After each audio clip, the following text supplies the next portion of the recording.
আসসালামু আলাইকুম everyone, sisters kitchen থেকে আমি শিমু। আশা করছি সবাই ভালো আছেন, সুস্থ আছেন। আজকে আমি তৈরি করে দেখাবো রেস্টুরেন্ট স্টাইলের চাইনিজ ভেজিটেবল। আপনারা আমার রেসিপিটি ফলো করলে মাত্র 4টি উপকরণ দিয়ে আলাদা সিদ্ধ করার ঝামেলা ছাড়া ঘরে এই রেসিপি তৈরি করে নিতে পারবেন। এখন চলে যাচ্ছি মূল রেসিপিতে।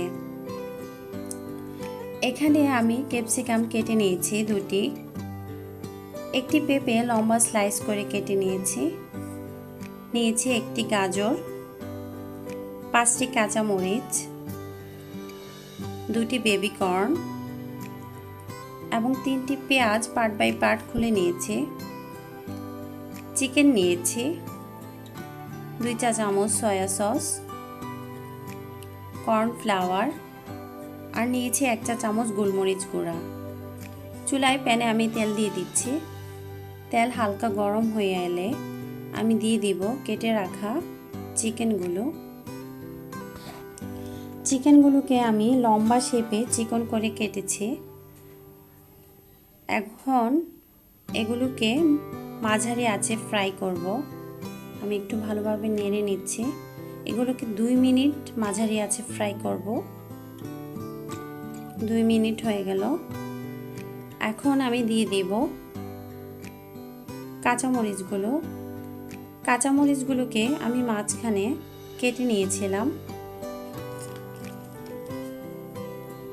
এখন দিয়ে দেব ভেজিটেবলগুলো।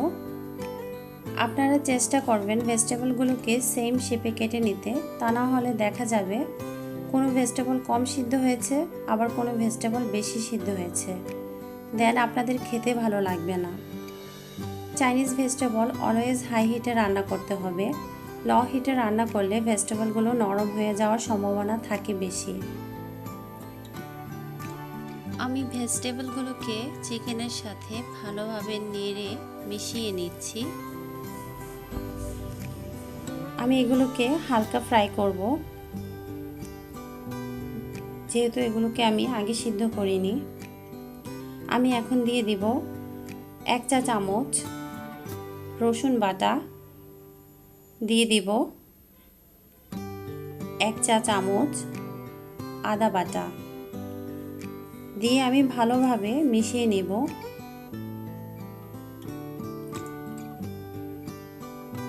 আমি একটু ফ্রাই করে নেব মিশিয়ে।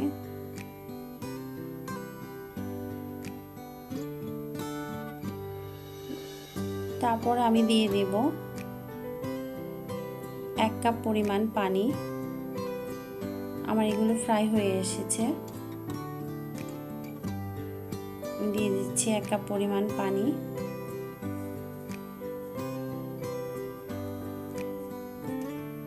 আমি ভেজিটেবলগুলোকে আগে সিদ্ধ করিনি, আপনারা চাইলে আগে সিদ্ধ করে নিতে পারেন।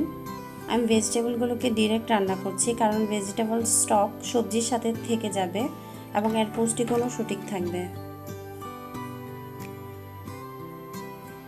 আমি দিয়ে দিচ্ছি স্বাদমতো লবণ। এখন আমি দিয়ে দিব 2 চা চামচ সয়া সস।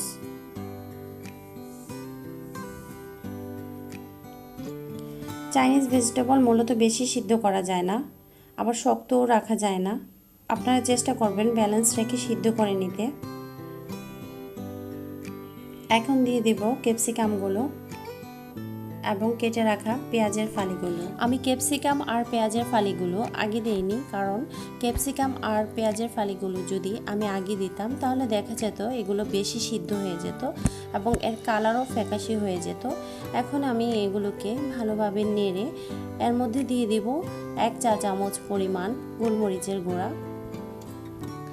আমি এখন এগুলোকে ভালোভাবে মিশিয়ে 10 মিনিট পর্যন্ত সিদ্ধ করব। আমি সিদ্ধ করব, কিন্তু বেশি নরমও করে ফেলছি না। চাইনিজ ভেজিটেবল মূলত একটু শক্ত হয়। আমি হাফ কাপ পানিতে 2 টেবিল চামচ কর্নফ্লাওয়ার গুলে রেখেছিলাম। 10 মিনিট শেষ হয়ে গেল। এখন আমি দিয়ে দেব কর্নফ্লাওয়ারগুলো একটু ভালোভাবে নেড়ে আমি দিয়ে দিচ্ছি।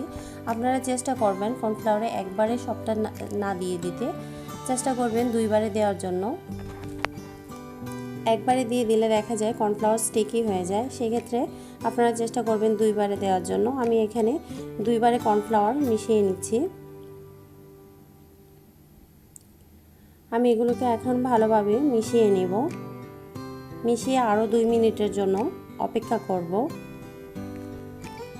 আপনারা চাইনিজ ভেজিটেবল রান্না করার ক্ষেত্রে কখনোই ঢাকনা দিয়ে ঢেকে দিবেন না। ঢাকনা দিয়ে ঢেকে দিলে দেখা যায় চাইনিজ ভেজিটেবল সিদ্ধ হয়ে নরম হয়ে যায় এবং কালারও ফ্যাকাশে হয়ে যায়। সেক্ষেত্রে ভেজিটেবল খেতে ভালো লাগে না। চাইনিজ ভেজিটেবল মূলত একটু পাতলা হয়, অত স্টিকি হয় না। আপনারা সেটা খেয়াল রাখবেন। বেশি স্টিকি হলে দেখা যায় ঠান্ডা হয়ে গেলে জমাট বেঁধে যায়। এখন আমি আপনাদের একটু তুলে দেখাচ্ছি ভেজিটেবলটা কেমন হয়েছে। ভেজিটেবল প্রায় হয়ে গেছে, একেবারে পারফেক্ট। আপনারা দেখে নিশ্চয়ই বুঝতে পারছেন, বেশি স্টিকি হয়নি, আবার বেশি পাতলাও হয়নি। তৈরি হয়ে গেল আমার রেস্টুরেন্ট স্টাইলে চাইনিজ ভেজিটেবল। আমার রেসিপিটি যদি আপনাদের ভালো লেগে থাকে আমার চ্যানেলটিকে সাবস্ক্রাইব করে আমার পাশে থাকবেন। আজকের মতো বিদায় নিচ্ছি। আল্লাহ হাফেজ।